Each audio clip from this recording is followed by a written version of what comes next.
Genesis chapter 41. At the end of 2 full years, Pharaoh dreamed, and behold, he stood by the river. Behold, 7 cattle came up out of the river. They were sleek and fat, and they fed in the marsh grass. Behold, 7 other cattle came up after them out of the river, ugly and thin, and stood by the other cattle on the brink of the river. The ugly and thin cattle ate up the 7 sleek and fat cattle. So Pharaoh awoke. He slept and dreamed a second time. And behold, 7 heads of grain came up on one stalk, healthy and good. Behold, 7 heads of grain, thin and blasted with the east wind, sprung up after them. The thin heads of grain swallowed up the 7 healthy and full ears. Pharaoh awoke, and behold, it was a dream. In the morning his spirit was troubled, and he sent and called for all of Egypt's magicians and wise men.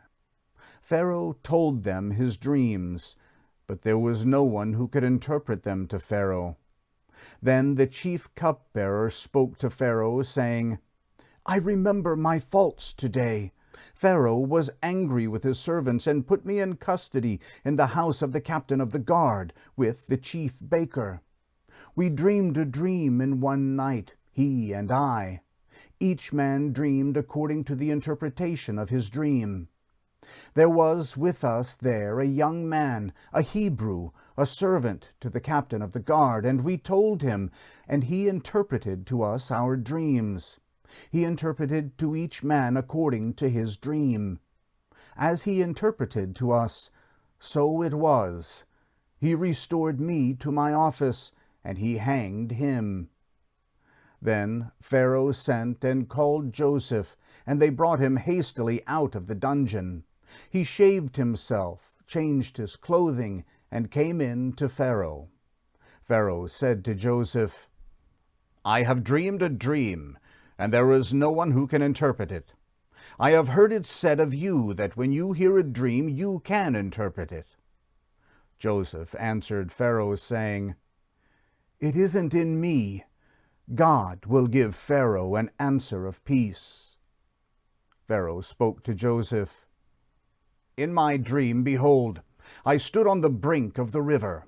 And behold, 7 fat and sleek cattle came up out of the river. They fed in the marsh grass. And behold, 7 other cattle came up after them, poor and very ugly and thin, such as I never saw in all the land of Egypt for ugliness. The thin and ugly cattle ate up the first 7 fat cattle. And when they had eaten them up, it couldn't be known that they had eaten them, but they were still ugly as at the beginning. So I awoke. I saw in my dream, and behold, 7 heads of grain came up on one stalk, full and good. And behold, 7 heads of grain, withered and thin and blasted from the east wind, sprung up after them. The thin heads of grain swallowed up the 7 good heads of grain. I told it to the magicians, but there was no one who could explain it to me." Joseph said to Pharaoh, "The dream of Pharaoh is one.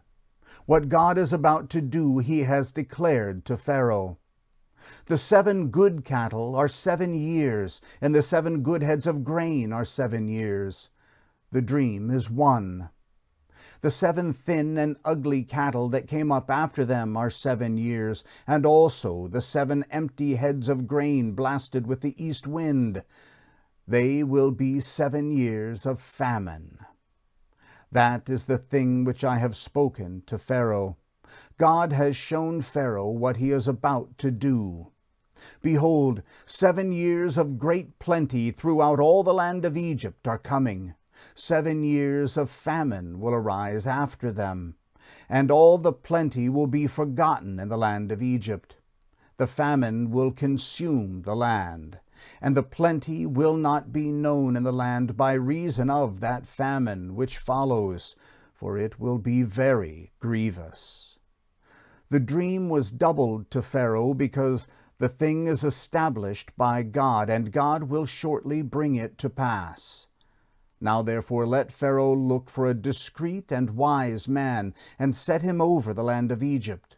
Let Pharaoh do this, and let him appoint overseers over the land, and take up the 5th part of the land of Egypt's produce in the 7 plenteous years. Let them gather all the food of these good years that come, and store grain under the hand of Pharaoh for food in the cities, and let them keep it. The food will be to supply the land against the 7 years of famine, which will be in the land of Egypt, so that the land will not perish through the famine. The thing was good in the eyes of Pharaoh, and in the eyes of all his servants. Pharaoh said to his servants, "Can we find such a one as this, a man in whom is the Spirit of God?" Pharaoh said to Joseph, "Because God has shown you all of this, there is no one so discreet and wise as you. You shall be over my house. All my people will be ruled according to your word. Only in the throne will I be greater than you." Pharaoh said to Joseph, "Behold, I have set you over all the land of Egypt." Pharaoh took off his signet ring from his hand and put it on Joseph's hand, and arrayed him in robes of fine linen, and put a gold chain about his neck. He made him ride in the 2nd chariot which he had.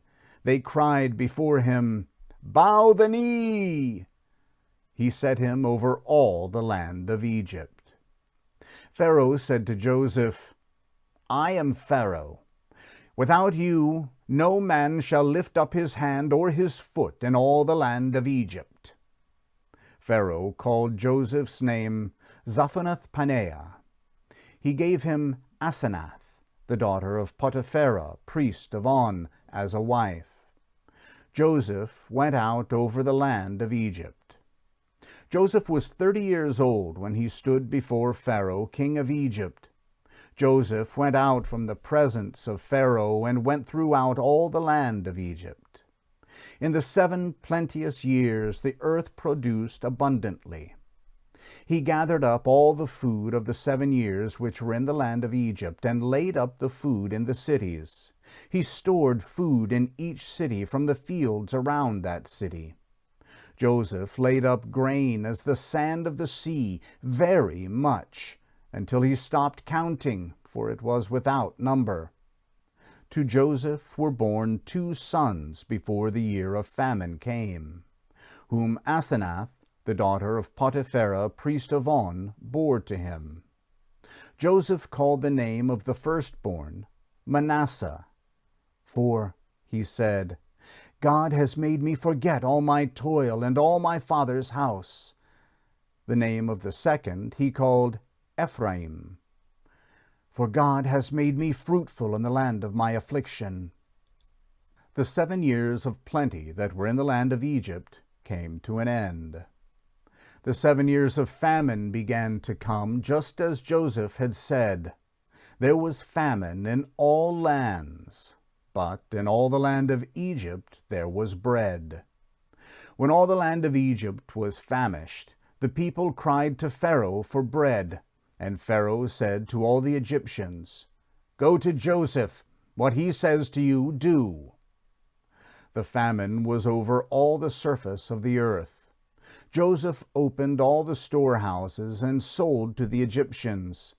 The famine was severe in the land of Egypt.